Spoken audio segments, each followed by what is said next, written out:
Hey, what's up, Dean? Sear Performance. We are at the shop where we always are. And Woods truck. I just yesterday, I don't know why I'm showing you a turntable full of shit. It's now become my workbench and part storage, but I had a couple bring their Camaro down and we did full Petters suspension, which I forgot to give them their stuff. Anyways, but we did the whole coilover kit all the way around, upgraded their sway bars. So they literally just pulled away. But this morning, yesterday morning actually, I tried to put the header on and forgot there is a broken bolt in the back. So I left the header off. Then I checked this side because I had remembered one of the bolts was sticking out. I forgot to do both of those.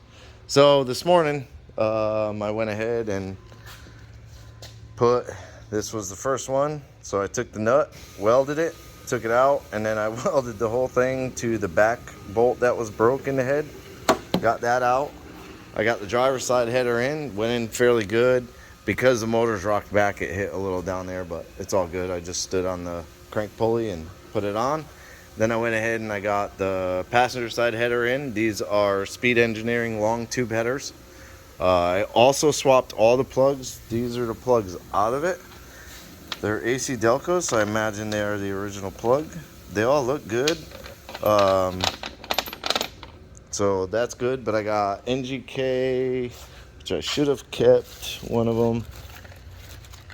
They're TR5s, I believe. Yeah, TR5s in there. So I got all those in and started working on the new wires. I went with the Taylor, the blue. His truck is blue. I don't know. The intake that's coming is blue.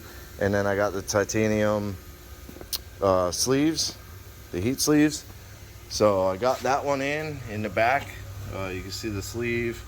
So they are a little bit long, but it'll be all right. They have the 45-degree boot on the bottom. I already dielectric greased all of them. That's ready to go. Also did the V-bands on the headers. So both sides, you can see that one there and that one there. So both V-bands are already done. Welds came out really good, actually. I'm surprised. So once I get the cross member taken out, which is the goal for today, because he had one coil that was broke. I don't know, it's somewhere in the garbage. He had one coil pack on this side that's broke. You can see the bolt is standing out for it. So I had to order a coil pack. I'm waiting for that to come. So I won't be able to put that one wire on. Not a big deal. But I'm going to get the wires put on. Then this way that is pretty much all the little stuff. I could put the power steering pump alternator on. I could put that whole bracket on, hook the power steering hose up, which is right here. I can get all that done. The return line, which has the cooler. I don't fully remember how that cooler sits. I know it sits like vertical here, but I don't remember how the hose passes through.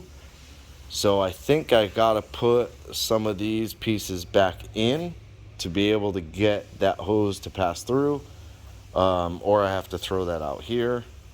Maybe I have to throw that out here, then put the metal pieces on. That's what I think I gotta do. So that's what I'm working on, is finishing up the spark plug wires.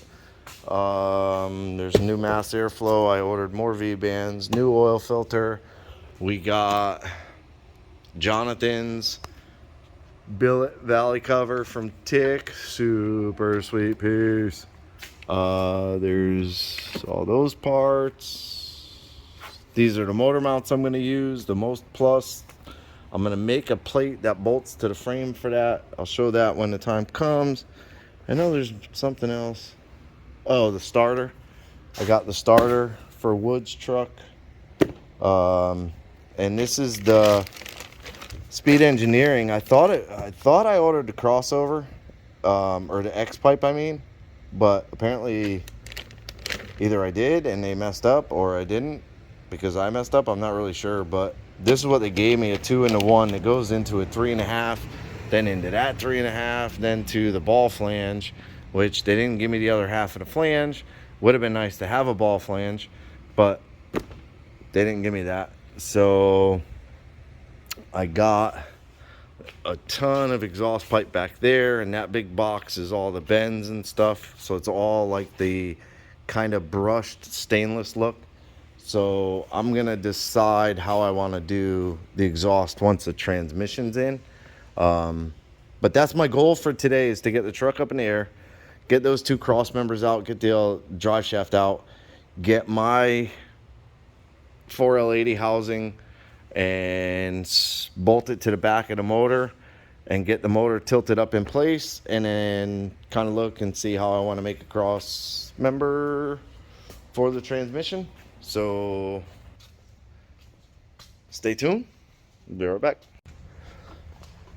Okay, so all the plug wires are on. Just that one missing coil. I just gotta bolt the coil on, put the plug on it. That's all good. I got the truck up in the air. Now you can see the V-band welds came out really good. Here's the transmission harness.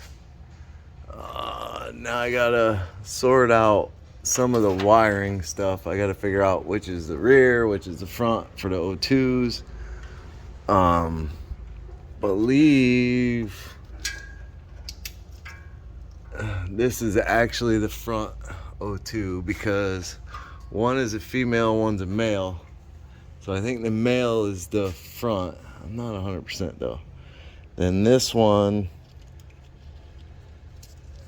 I believe this is the rear O2. So this would be the front O2. And that's what makes sense to me.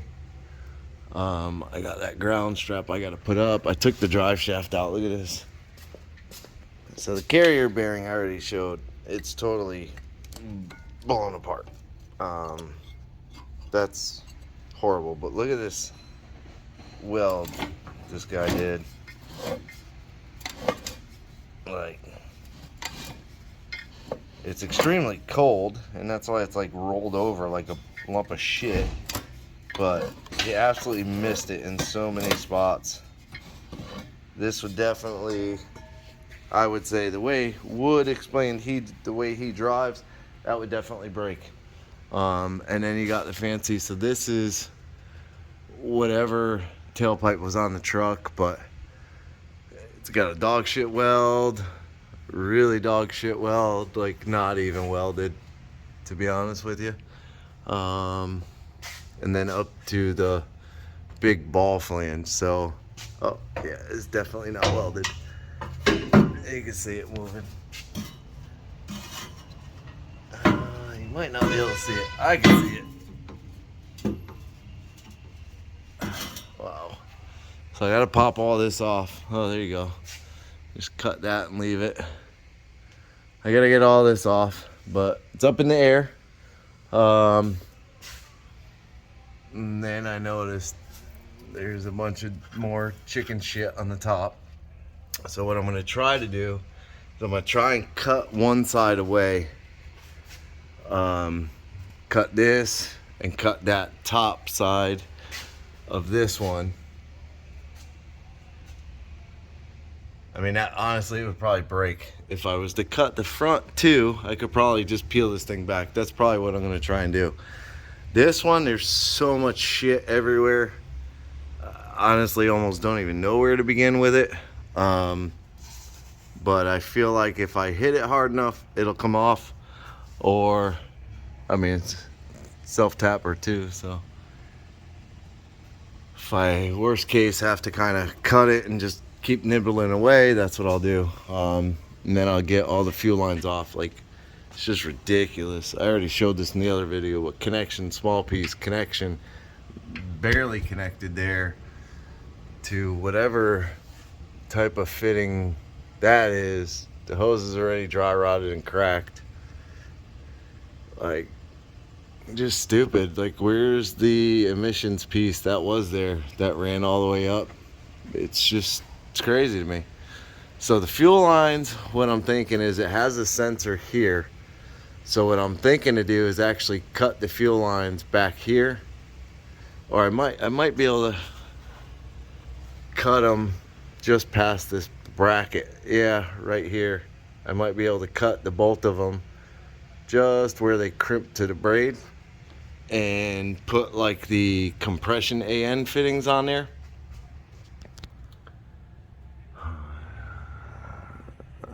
That's kind of my idea. Mainly because of this kink that's in both the hoses. I just don't like that, and then they're bent over here. So I just feel like that's the best spot, is to get rid of that piece of factory braided hose. And yeah, I should be able, yeah, that should be enough to get them on. So get all this stuff done and I'll be back. Okay, finally I got this one out. You can see there was a little bit of weld there. That wasn't doing anything. These weren't really doing anything. 2 welds there and that one there, but it came out easy, basically. And then this one, 2 screws here, screw here, screw here. Welds were doing pretty much nothing. Same with this side. You got a couple of dots where you see the break, a screw, which is funny because the screws were all covered with weld. So I didn't even know they were there, except for that one. But there's a screw, there's a it's one of these two. So just absolute stupidity. Like, I think it's bad. Don't really know what this guy was going for. And here's the other one. Look at the, I mean, you spent more money on rod than you actually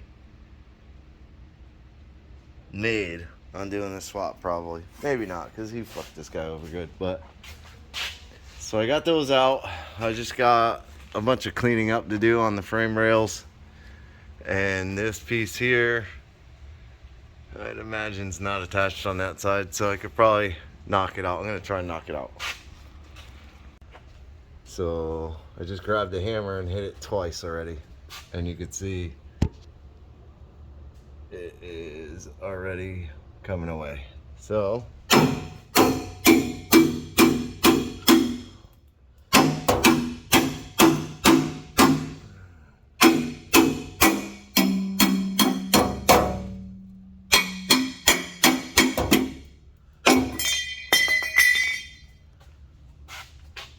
two little dots.